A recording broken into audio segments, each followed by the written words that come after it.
નમસ્કાર મિત્રો, કેમ છો આપ સૌને મારા જય શ્રી કૃષ્ણ। આપણા ગુજરાતીઓની પસંદ એટલે સૌથી પહેલાં વાત કરીએ તો એમાં આવે છે આપણી સેવ ખમણી। ચાલો તો આપણે સ્ટાર્ટ કરી લઈએ ગુજરાતીઓની ફેવરેટ પસંદીદાર સેવ ખમણી। સૌપ્રથમ પહેલાં અહીંયા એક બાઉલ લીધું છે, એની અંદર મેં ચણાનો લોટ એટલે કે બેસન આપણે એડ કરવાનું છે 2 વાટકી જેટલું। ચારવીને આપણે બેસન એડ કરવાનું છે, એનાથી આપણી ખમણી ખૂબ જ ટેસ્ટી બને છે।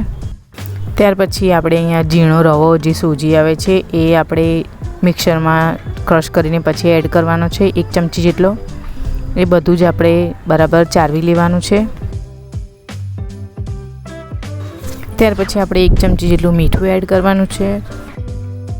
ત્યાર પછી આપણે 1.5 ચમચી જેટલી ખાંડ એડ કરી લેવાની છે અને અડધી ચમચી જેટલું આપણે હળદર એડ કરવાની છે।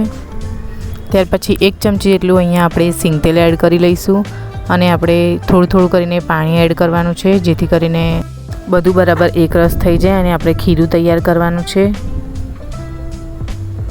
ખૂબ જ આપણે 5 મિનિટ સુધી આપણે હલાવતું રહેવાનું છે એક જ દિશામાં।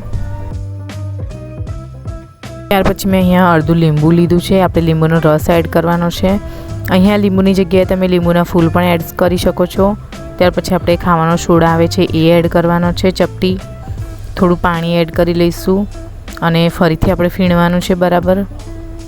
જો તમારી પાસે ઢોકળાનું કુકર હોય તો તમે એની અંદર આ ખીરું એડ કરી શકો છો, કાં તો પછી આ રીતે એક પ્લેટમાં તેલ એડ કરીને એને સારી રીતે આપણે બરાબર લગાવી દઈશું ચારે તરફ અને જે ખીરું આપણે કર્યું છે એ એની અંદર એડ કરી લેવાનું છે।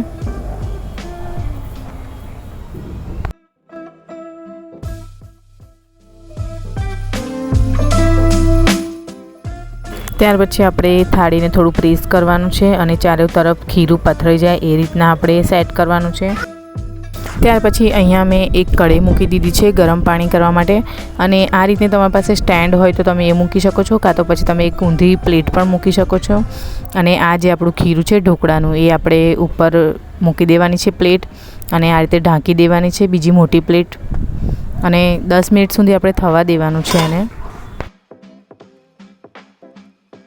10 મિનિટ બાદ આપણે જોઈશું તો આપણા ખમણ ઢોકળા સરસ રેડી થઈ ગયા છે, સોફ્ટ એટલા, અને તમે જોઈ શકો છો કે કેવા સરસ થઈને જારીદાર થયા છે।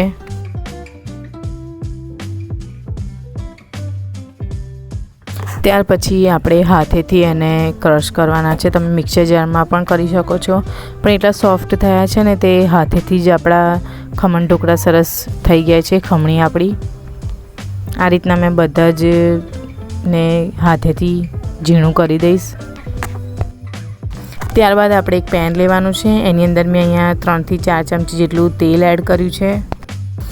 1 ચપટી જેટલી આપણે હિંગ અહીંયા એડ કરવાની છે વઘાર માટે અને 1 ચમચી જેટલું મેં અહીંયા રાઈ લીધી છે। આપણે 1 ચમચી જેટલા તલ લઈ લેવાના છે વઘાર માટે। અહીંયા તમે કઢી પત્તા પણ એડ કરી શકો છો, એ ઓપ્શનલ છે, પણ ખૂબ જ સરસ ટેસ્ટ આવે છે એનો, તમે જરૂરથી એડ કરજો। ત્યાર પછી મેં અહીંયા લીલા મરચાં 2 આખા લીલા મરચાં મોરા જે આવે છે એ એડ કર્યા છે। અહીંયા 10-1 નંગ જેટલા કાજુ મેં એડ કરેલા છે। આ બધું આપણે બરાબર શેકાવા દેવાનું છે।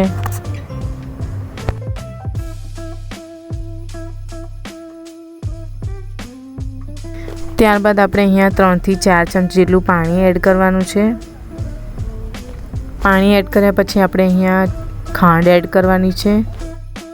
ખાંડ બરાબર ઓગળી જાય ત્યાર પછી આપણે જે ખમણીને રાખેલું છે જે ભૂક્કો છે એ બધું આપણે એની અંદર એડ કરી દેવાનું છે। ઉપરથી આપણે ધાણા એડ કરવાના છે। ત્યાર પછી આપણે થોડી ઝીણી સેવ આવે છે એ એડ કરી લઈશું। ઉપરથી આપણે લીંબુ અડધું મેં અહીંયા લીંબુ લીધું છે એ ઉપરથી એડ કરી લેવાનું છે। આપણે ખાંડ નાખી છે એ પ્રમાણે લીંબુ પણ આપણે એડ કરવાનું છે, જેથી કરીને ખાટો મીઠો સ્વાદ આવે। અહીંયા આપણું સેવ ખમણી રેડી થઈ ગયું છે, આપણે સર્વિંગ પ્લેટમાં કાઢી લેવાનું છે એને।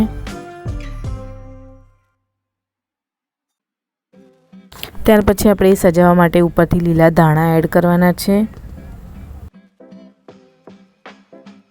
અહીંયા આપણે થોડા દાડમના દાણા એડ કરી લેવાના છે, એનાથી ખૂબ જ સરસ ટેસ્ટ આવે છે સેવ ખમણીમાં આપણી। તો આપણું સેવ ખમણી રેડી થઈ ગયું છે, સરસ એવી ગુજરાતી રેસીપી છે। ઉપરથી આપણે થોડી ઝીણી સેવ એડ કરી લેવાની છે। જો તમને મારી આ રેસીપી પસંદ આવી હોય તો મારી ચેનલને લાઈક કરો, શેર કરો અને સબસ્ક્રાઈબ કરવાનું ભૂલશો નહીં. Thank you for watching. અને આવી જ બીજી નવી વાનગીઓ જોવા માટે મારી ચેનલ સાથે જોડાઈ રહો.